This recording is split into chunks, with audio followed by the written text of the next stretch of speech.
नमस्कार। गोपालगंज हमारे माननीय लालू यादव जी का गृह जिला भी इसको बोलते हैं और इसी गोपालगंज के मैं रेलवे स्टेशन पे खड़ा हूँ, जो बिल्कुल आप सही सुन रहे हैं। क्योंकि आप देख सकते हैं यहाँ पे रेलवे स्टेशन है, यहाँ पे ऊपर लिखा हुआ है गोपालगंज। सबसे पहले मैं बता दूं कि जिस जगह पे खड़ा हूँ ये रेलवे स्टेशन का इंट्रेंस है। आप देख सकते हैं यहाँ पे रेलवे कैसे केंद्र सरकार की योजना बिहार में आकर किस तरह से धराशायी हो जाती है, आपको ये चीज़ दिखा रहा हूँ। बाकी मैं एक चीज़ और आपको फोकस करना चाह रहा हूँ कि SBM जिसको स्वच्छ भारत मिशन कहते हैं, झंडा के नाम पे झंडा तो लगा दिया जाता है। आप देख सकते हैं बहुत बड़ा झंडा लगा है और काफ़ी खूबसूरत झंडा है और झंडा जो है अपने गर्व में फहरा रहा है। लेकिन उस झंडे के नीचे का जो आप दृश्य देखेंगे एक बार तो देखकर आपको लगेगा कि हाँ वाकई में आप तिरंगे के नीचे नहीं, आप बिहार में उपस्थित हैं। कि बिहार की जो स्थिति है ये नई बात नहीं है, वो योजना केंद्र सरकार की हो, योजना राज्य सरकार की हो, लेकिन बिहार में आने के बाद फिर वो बिहार के हिसाब से चलने लगती है। देखिएगा टिकट घर आरक्षण, टिकट घर आरक्षण यहाँ लिख दिया गया है, अभी केंद्र इधर लिख दिया गया है। देखिए हमारे बिहार में जो है हम लोग जुगाड़ में सबसे महान हैं। अगर जुगाड़ की बात किया जाए तो बिहार जो है एशिया महादेश में नंबर 1 पे आता है। ये दिखेगा, देखिए मुश्किल से यहाँ पे 2-4 लोग हैं और ये सारे ईमानदार लोग हैं, टिकट कटवाते हैं। क्या नाम है भैया? शमशेर अहमद। अच्छा, कहाँ जाना है आपको? छपरा। छपरा जाना है। कै बजे गाड़ी है? 6 बजे, 6:30 में। टिकट ले लिए? हमेशा लेते हैं टिकट? हाँ, टिकट तो लेते ही हैं। टिकट क्यों नहीं लिया जाएगा? बहुत बहुत धन्यवाद है। हाँ, गोपालगंज का रेलवे स्टेशन प्लेटफार्म पे मैं अभी हूँ। यहाँ पे काफ़ी लोग यात्री जो हैं यात्रा करने के लिए यहाँ पे गाड़ी का प्रतीक्षा कर रहे हैं। क्या नाम है? सुगालाल शर्मा। जी, सुगालाल शर्मा। कहाँ जाना है? हम लोग जाएंगे लखनऊ। लखनऊ। कै बजे गाड़ी है? गाड़ी है 9:30 बजे के आसपास। टिकट कर लिए हैं? अभी तो लेने के लिए गया है लोग। क्या नाम है भैया? जी मेरा नाम तो संतोष कुमार है। कहाँ तक जाएंगे? हम जाएंगे इधर दिगवत बोली तक। कै बजे ट्रेन है? ट्रेन तो टाइम है इसका 5 कुछ में टाइम है, लेकिन ये आएगी आपको 7 साढ़े 7 में। टिकट कट लिए हैं? जी टिकट तो नहीं लिया हूँ। टिकट नहीं लिए हैं? कहाँ है? मैं टिकट इसलिए नहीं लिया हूँ कि मैं एजुकेशन लाइफ में हूँ और मेरी स्थिति ऐसे ही दब है, तो फिर टिकट की सवाल ही नहीं उठता है। फिर ये तो लीगल नहीं है ना, ये तो आप प्रोसीजर जो है। लेकिन ऑलरेडी मैं बेरोज़गार हूँ और मैं रोज़गार की तलाश में रोज़ यहाँ आता हूँ और आज तक मुझे ये सूचना नहीं मिला है कि कब मुझे रोज़गार मिलेगा। इसलिए मैं यहाँ आता हूँ और फिर यहाँ से जाता हूँ और ये ऐसे ही मेरी ज़िंदगी टाइम और मेरी ज़िंदगी ऐसे ही पास हो रही है। जी मतलब इन्होंने टिकट भी नहीं लिया और आपको खौफ भी, किसी का डर भी नहीं है? देखिए डर तो बहुत है, लेकिन क्या कीजिएगा, ऊपर से ही भ्रष्टाचार है और आप लोगों में भी कमी है कि जो चीज़ों को दिखानी चाहिए उसको आप लोग दिखा नहीं पाते हैं और हम जैसे लोग बेरोजगार होके रोड पे घूम रहे हैं। अच्छा, तो क्या ऐसा आपको लगता है कि दिखाना चाहिए जिसको नहीं दिखाते हैं? बताइए, हम दिखाएंगे। इस प्रकार के अगर सवाल करेंगे तो अभी तो टाइम ट्रेन को आने में 1.5-2 घंटे लगेगा। मैं अपने 10 रुपये या 20 रुपये का टिकट ले लूँगा, लेकिन 10 रुपये क्या, मैं 5 रुपये के लिए मोहताज हूँ। और आप लोगों को थोड़ा सा, अब मीडिया ग्रुप से हैं तो आप लोगों से हाथ जोड़कर विनती आग्रह है कि आप लोग थोड़ा सा ऐसा करें कि देश हित में हो। तो आपको लग रहा है कि अभी मैं फिलहाल जो कर रहा हूँ ये भी देश हित में नहीं है क्या? ना, बहुत अच्छा कर रहे हैं, इस चीज़ का मैं आदर करता हूँ और मैं आपसे कहूँगा कि इस प्रकार की संवेदनाएं और बातों को और लोगों के सामने रखें। क्या नाम है भैया? जी विजय रहा। कहाँ जाना है? दिखवा दो बोल। टिकट लिए हैं? जी अभी तो लेंगे जाके। अभी तो लेंगे तो यहाँ पे कैसे चले आए? टिकट उधर मिलता है ना कि यहाँ मिलता है? नहीं अब जाएंगे लेने। अब लेने जाएंगे। अच्छा अच्छा, अच्छा अच्छा। क्या नाम है हमारा? हाँ? भरत माझी। कहाँ जाना है? सिद्धोलिया। टिकट लिए हैं? हाँ। कहाँ? हम चेकर नहीं है, बुरा नहीं मानिएगा, ठीक है? क्योंकि देखिए लोगों को जागरूक करना हम लोग का उद्देश्य है। क्योंकि रेलवे भी हम ही लोग का संपत्ति है और इसको हम लोग जब बचाएंगे तभी हम लोग देश को बचाएंगे। चलिए, बहुत बहुत धन्यवाद। चाचा ने टिकट लिया है, ठीक है? चाचा को नमस्कार, प्रणाम। तो ये सही बात है। देखिए चाचा जो हैं टिकट लिए हैं और भाई साहब ने, अभी मुझे एक भाई साहब ने मिला, उन्होंने बोला कि मैं ऐसे ऐसे बेरोजगार हूँ। तो कहीं ना कहीं से बिहार सरकार, केंद्र सरकार, अल्टू चाचा पलटू चाचा, सबके लिए यह एक बहुत बड़ा सवाल है और इस सवाल पे जो है ध्यान देना चाहिए। चूँकि अभी हमारे माननीय हमारे सुशील कुमार मोदी जी जो हैं रोज़ रोज़ कुछ ना कुछ ट्वीट कर रहे हैं, पोस्ट कर रहे हैं और नीतीश कुमार को दिखा रहे हैं कि नीतीश कुमार जो हैं अब चोर के साथ मिलकर यानी भ्रष्टाचारी के साथ मिलकर सरकार बना लिए हैं। लेकिन इस समस्या का समाधान नहीं है। हमारे माननीय सुशील कुमार मोदी जी समस्या का निराकरण कर सकते हैं, चूँकि सरकार जो है नीतीश कुमार ने पिछले हफ्ता बनवाया, लेकिन उसके पहले आपका क्या उपलब्धि है और शायद आपका उपलब्धि कुछ अगर समाज हित के लिए रहता तो एक युवा यहाँ पे स्टेशन पर बैठकर और अपने आप को इस तरह से कोसता नहीं और यह नहीं बोलता कि मुझे डर भी है लेकिन मजबूरी है कि मेरे पास पैसा नहीं है इसलिए मैं टिकट नहीं लिया। क्या नाम है? अनिल सर। क्या करते हैं? कुछ नहीं, कुछ नहीं। कहाँ जाना है? थोड़ा से बात कीजिए सर। अच्छा, आपसे नहीं करें, खिसिया जाइएगा। इधर आप ही से रहने दीजिए सुनिए सर। ना, अरे हमको हाईलाइटेड है। अरे तो वो इसमें कौन, आप कलाकार थोड़ी हैं, हम थोड़ी करें, कलाकारी कीजिए, हमको भी तो बोलने नहीं आता। कहाँ जाना है? सीधवलिया। सिधौलिया जाना है। कई बजे ट्रेन है? 6:30 बजे। टिकट है? टिकट है। लिए हैं? नहीं लिए हैं। तो कौन है? घर का ही पूरा रेलवे स्टाफ है। अच्छा, पूरा रेलवे बच्चा बस, मतलब इनका रेलवे है। इनका इधर आइए, इधर आइए। तो आप कहा, आप तो फिर आपको तो फ्रंट पर आना चाहिए। नहीं अब मैंने रेल मिनिस्ट्री आपके घर में है? हैं? क्या है? नहीं रेल मिनिस्ट्री आपके घर में ही है? रहने दीजिए अभी। हाँ? रहने दीजिए। हमारे रेल मंत्री साहब माननीय, मैं एक बार नहीं दिखाइए इनसे चेहरा भैया, दिखाइए। अब भैया आप बात कीजिए ना। आप रेल मंत्रालय के लोग हैं, उनको क्यों करें? आप बात कीजिए। इनका कहना है कि रेल मंत्री जो है ना पूरे हमारे ही घर के लोग हैं और कहीं ना कहीं से क्या नाम है रेल मंत्री? एक दो मंत्री जी का नाम बताइएगा। मंत्री नहीं, अपना चाचा लोग है, मेरा भैया रेल में है। अच्छा, रेल में है हाँ, भैया? हाँ। अच्छा, कहाँ है भैया रेल में? सीधवलिया सिधौलिया रेल में है। में है, काम करते हैं मनोज। अच्छा, क्या क्या करते हैं रेल में भैया? रेल में यही सिंगल वाले अथी करते हैं, पेट्रोल बदलती क्या करते हैं? सिंगल देते हैं, सिंगल देते हैं। सिंगल लेते हैं? अरे गाड़ी क्या गाड़ी का क्या करते हैं?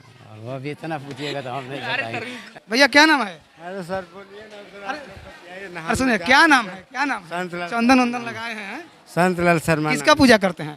शंकर भगवान का। शंकर भगवान का। कहाँ जाइएगा? जा रहे हैं शिमला। शिमला जा रहे हैं? जी। अच्छा, अभी यहाँ से कहाँ के लिए ट्रेन पकड़िएगा? अभी यहाँ के ऐसे जाएंगे लखनऊ। यहाँ से लखनऊ टिकट? यहाँ से लखनऊ का डायरेक्ट ट्रेन है ना? हाँ टिकट ले लिया है ना? जी। हाँ? जी। ठीक है। क्या नाम है भैया? समीर कुमार शर्मा। कहाँ जाएंगे आप? हम तो सिधवलिया जाएंगे। टिकट लिए हैं? टिकट लिए हैं? हाँ लिए हैं, बोलिए। क्या नाम है आपका? राजू तिवारी। कहाँ जाएंगे? हम कतालपुर जाएंगे। बच्चे आपके साथ में है? जी टिकट लिए हैं? बिल्कुल। क्या नाम है? विक्रमा द्विवेदी। कहाँ जाइएगा? मरहौरा। मरहौरा। टिकट लिए हैं? हाँ। तो ये कहीं ना कहीं से देखिए, बिहार के सिस्टम के साथ सवाल है और बिहार सरकार के साथ सवाल है, केंद्र सरकार से सवाल है। कहीं ना कहीं से बेरोजगारी चरम सीमा पे है, जिसके कारण लड़का ने अभी बताया कि मेरे पास पैसा नहीं है, मैं इसलिए टिकट नहीं लिया। तो इस तरह की सवाल है और ये सवाल हमारे माननीय जो है बिहार सरकार से है, केंद्र सरकार से है और बार बार उलट के पलट के सरकार बनाने वाले नेताओं से है। क्योंकि बार बार नेता लोग जो है उलट कर पलट कर सरकार तो बना लेता है, लेकिन जनता का जो मुख्य उद्देश्य है, जनता का जो मुख्य समस्या है, आखिर उस पर फोकस कौन करेगा, ये चीज़ भी सरकार को सोचना चाहिए। सही बात है ना? जी बिल्कुल सही बात है। अगर बिहार में अगर रोजगार मिल रही है, अगर मिलती रोजगार, अगर बहुत सारी रोजगार मिलती तो हम लोग को इधर उधर दौड़ने की ज़रूरत नहीं पड़ता। आज हम लोग अपने घर से दूसरे जगह जाके पढ़ाई करना पड़ता है, फिर एग्ज़ाम के लिए दौड़ना और फिर नौकरी के जॉब के व्यू से दूसरे राज्यों में जाना पड़ता है और इससे बहुत कठिनाइयाँ होती है। अगर बिहार में देखा जाए, अगर बिहार में बहुत सारे जॉब वैकेंसी निकले तो बिहार का छात्र जितना भी विद्यार्थी हो वो अदर स्टेट में जाकर कठिनाइयाँ नहीं सहन करना पड़ता। उसके बाद बिहार में रोज़गार मिलता तो रोज़गार मिलेगा और बहुत सारा फैक्ट्रियाँ अगर चालू हो जाती तो बहुत सारे युवाओं को यहाँ पे रोज़गार मिलता और यहाँ पे अदर स्टेट से भी आते तो बिहार का इनकम सोर्स भी बढ़ता। ये मुख्य समस्या है बिहार के जनताओं की, लेकिन ये समस्या किसके द्वारा है और इसका निराकरण कौन करेगा, यह हमारे समाज के लोगों को ध्यान देना चाहिए। जब तक हमारे समाज के लोग ध्यान नहीं देंगे तब तक हमारे नेताजी ध्यान नहीं देंगे। बता दूँ आपको कि गोपालगंज हमारे माननीय पूर्व मुख्यमंत्री लालू प्रसाद यादव का गृह जिला है और इसको 2 अक्टूबर गांधी जयंती के दिन, यानी ठीक गांधी जयंती के दिन 2 अक्टूबर 1973 में सारण जिला से काटकर इसको एक छोटा सा जिला बनाया गया, गोपालगंज जिला। और गोपालगंज ज़िला इसको सिर्फ इसलिए छोटा सा ज़िला बनाया गया कि ज़िले का विकास हो और यहाँ के जनता को सुविधा मिले। लेकिन 2 अक्टूबर 1973 से अभी तक 2022 तक आखिर गोपालगंज का विकास क्यों नहीं हुआ, गोपालगंज का स्टेशन अब तक डेवलप क्यों नहीं हुआ? इसमें कहीं ना कहीं इसका मुख्य दोषी उस समय से 1973 से और अब तक के यहाँ के गोपालगंज के क्षेत्रीय नेता और मंत्री हैं, चाहे सरकार एनडीए का हो या सरकार आरजेडी का हो, सरकार गठबंधन की हो। कहीं ना कहीं से आज तक गोपालगंज जो है बड़ी लाइन नहीं हुआ। इसका मुख्य अभियुक्त जो है हमारे सरकार में रह रहे जो है सरकार के नेता और मंत्री थे और हैं। हालांकि अभी कुछ जानकारों का कहना है कि यहाँ पे गाड़ियों की आवागमन भी बढ़ाई गई है और इसको बड़ी लाइन बनाने का भी प्रयास किया जा रहा है और शायद बहुत ही जल्द यहाँ से जो है आउट ऑफ स्टेट के लिए, मतलब अदर दूसरे राज्य के लिए भी यहाँ से गाड़ी प्रस्थान करेगी। खुशी की बात है। लेकिन 1973 से अब तक अगर गोपालगंज इस तरह से अगर जंगल राज बना रह गया तो कहीं ना कहीं इसमें अब तक सरकार में बने रहे सारे नेताओं दोषी हैं। और मैं आपको बता दूं कि जब से पिछले 15 साल से एनडीए जो है इस जिला को ग्रो करने के लिए हमेशा एनडीए की सरकार में हमेशा कोई ना कोई मंत्री रहा है। जब मैं बोल रहा हूँ सही बोल रहा हूँ? जी सही बोल रहे हैं। सही बोल रहा हूँ ना? चाहे सरकार किसी का भी हो, गोपालगंज एक छोटा सा जिला है और अब तक जो है गोपालगंज बिल्कुल आने के बाद एक गांव जैसा फील होता है। यहाँ पे लगता नहीं है ना कि हम जिला में हैं? जिला में नहीं मालूम पड़ता है, नहीं फील होता है। तो कहीं ना कहीं से जो यहाँ के मंत्री चुने गए, जो जनता के द्वारा जनप्रतिनिधि चुने गए और फिर सरकार के द्वारा उनको मंत्री पद दिया गया और उसके बावजूद मंत्री में रहकर भी अगर इसको बहुत बड़ा एक जिला नहीं बनाए, यहाँ विकास नहीं किए, तो कहीं ना कहीं से दोषी है ना वो लोग? प्योर दोषी है, श्योरली है, श्योरली है। तो दोषी हैं। बाकी यहाँ जो रेलवे स्टेशन है इस पे अभी मैंने देखा जाकर, आप लोगों ने वीडियो में देखा भी, बहुत सारे ऐसे लोग हैं जो टिकट नहीं भी लेते हैं। टिकट नहीं लेते हैं तो मैं यही कहना चाहूँगा कि देश के, राज्य के, जिला के विकास के लिए अगर बार बार मैं सरकार को कोसते रहूँगा और सरकार के ऊपर उंगली उठाते रहेंगे, इससे विकास संभव नहीं है। विकास के लिए जैसे सरकार को बनाने में जनता का अहम रोल होता है, ठीक उसी प्रकार से विकास को भी धरातल पर उतारने के लिए जनता का अहम रोल होता है। इसलिए मैं इस गोपालगंज के रेलवे स्टेशन से पूरे बिहार के तमाम युवाओं को, जनता को, छोटे बड़े सबको एक बार रिक्वेस्ट कर रहा हूँ, हाथ जोड़कर विनती कर रहा हूँ कि आप कहीं भी अगर रेल से यात्रा कर रहे हैं, सफ़र कर रहे हैं, तो सफ़र के दौरान टिकट अवश्य कटाएं, क्योंकि देश के विकास में जनता का जो है अहम रोल होता है। और जब तक आप इस चीज़ को, इस भ्रष्टाचार को ख़त्म नहीं करेंगे, किसी दूसरे के ऊपर बार बार उंगली उठाकर सिस्टम को नहीं सुधारा जा सकता है। सिस्टम को सुधारने के लिए हमें खुद सुधरना पड़ेगा और जब मैं खुद सुधर जाऊंगा तो हो सकता है सिस्टम भी सुधर जाएगी। क्या नाम है भैया? राजा। क्या करते हैं? जी रिक्शा चलाते हैं। अच्छा, ई रिक्शा चलाते हैं। जी। कितना पढ़ाई लिखाई की है? अभी ग्रेजुएशन चल रहा है। अच्छा, ग्रेजुएशन भी चल रहा है और रिक्शा भी चला रहा है। जी। ठीक है। तो अभी क्या आपका क्या आगे का क्या ट्रैक है? अभी तो ऐसे में साइड से हम आर्मी के लिए तैयारी करते हैं। आर्मी के लिए तैयारी? जी। और देखिए, बिहार सरकार और बिहार के सिस्टम और बिहार के नेता मंत्री, आप लोगों को ऐसे ऐसे लोगों से सीखने की ज़रूरत है जो ई रिक्शा चालक हैं, पढ़ाई कर रहे हैं, आर्मी के लिए तैयारी कर रहे हैं और इनका हिम्मत है कि मुझे नौकरी ले लेना है, मतलब अपने पैर पे खड़े हो जाना है।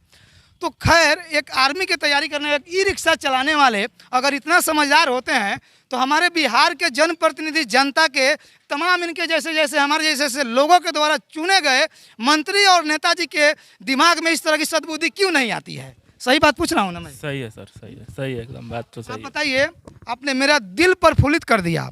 इन्होंने, इनका, आपका रिक्शा, आपका खुद का है, इनका खुद का ये रिक्शा है। देखिए, रिक्शा चलाते हैं और रिक्शा चलाकर पढ़ाई भी कर रहे हैं और फिर आर्मी की तैयारी भी कर रहे हैं। मैं आपको एक बार ऑन कैमरा जय हिंद बोल रहा हूं और मैं उम्मीद है कि आप जिस दिन आर्मी बन जाएंगे उस दिन भी हमसे मिलेंगे।